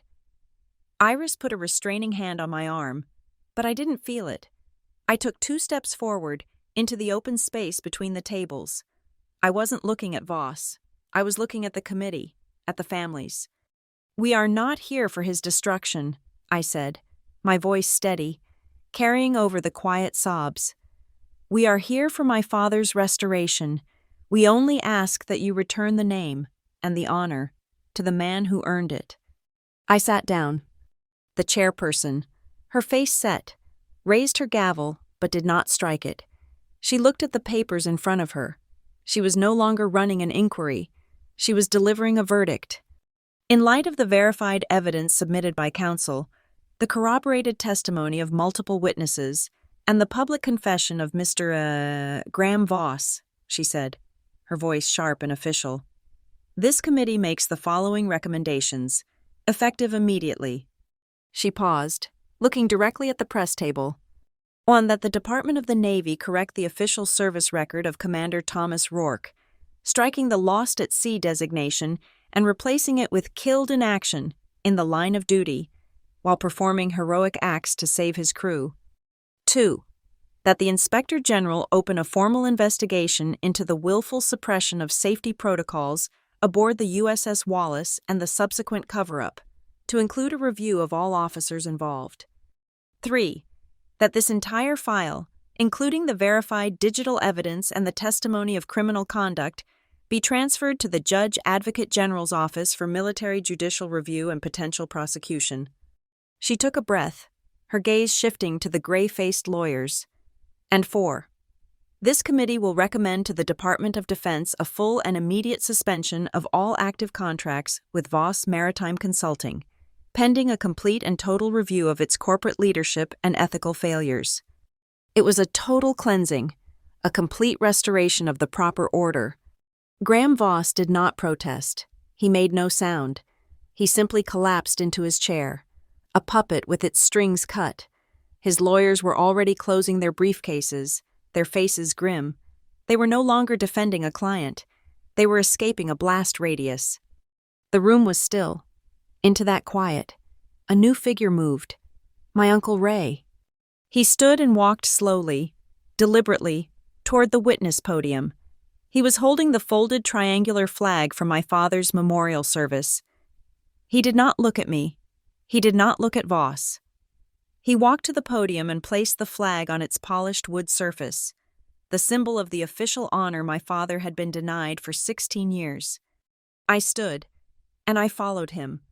I reached into my pocket and my fingers closed around the 2 items I had carried since this began. I took out the faded, brittle receipt from the next cup, the starting point, the map.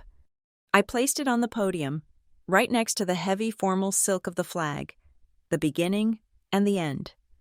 The chairperson looked to the bailiff at the side of the room. "The plaque," she ordered. The bailiff nodded, retrieving a heavy polished brass plaque from a covered table. He walked to the back wall, where the memorial photos hung, and mounted it on a hook that had clearly been prepared. The chairperson stood. "Let the record, and this hall, officially show," she declared, her voice ringing. "Commander Thomas Rourke, service with honor." My eyes scanned the crowd. In the very last row, near the exit, a small, gray-haired woman stood, June Marrow. She wasn't smiling. She was just watching. Her hands were clasped in front of her. As my eyes met hers, she gave a single, slow, profound nod. Her watch was over. My hand went to my other pocket. I pulled out the Zippo, his Zippo, the one that held the key. I felt its familiar weight in my palm. My thumb found the cap and flicked it open. The sharp metallic clink echoed, impossibly loud in the silent hall. I looked at the small, unlit wick, June's voice came back to me. Light heals, fire consumes, choose the light. I closed the lid. The clack was just as final. I didn't need the fire. The light had been enough. My gaze drifted one last time to Voss. His lawyers were gone. He was alone at the long, empty table. He was staring. His gaze locked on the memorial wall, at the smiling, black-and-white photos of the young sailors who had died. He was shaking, a deep, full-body tremor, and then, slowly, with what looked like agonizing effort, he bowed his head. No one clapped, no one cheered. It wasn't a victory, it was an exhumation. It was the heavy, solemn silence of a debt finally, terribly, paid. I turned my back on the podium. I walked past Iris, past Ortega, past my uncle. This last walk was mine alone. I pushed open the heavy glass doors of the Civic Hall. The hot Arizona wind hit me like a physical blow, a wave of reality. It smelled of dust and sun. I stepped out of the cold, air-conditioned silence and into the blinding afternoon light. The world was waiting. I whispered the words, just once, to the open air. Start over means tell the truth. The heavy door hissed shut behind me, the sound like a final period at the end of a long sentence. Thank you all so much for listening to this story. Please let me know where you are listening from in the comments so we can connect. Share your thoughts, and be sure to subscribe to Lila Revenge Stories, like this video, and give it an extra boost by hitting that hype button so this story can be heard by even more people.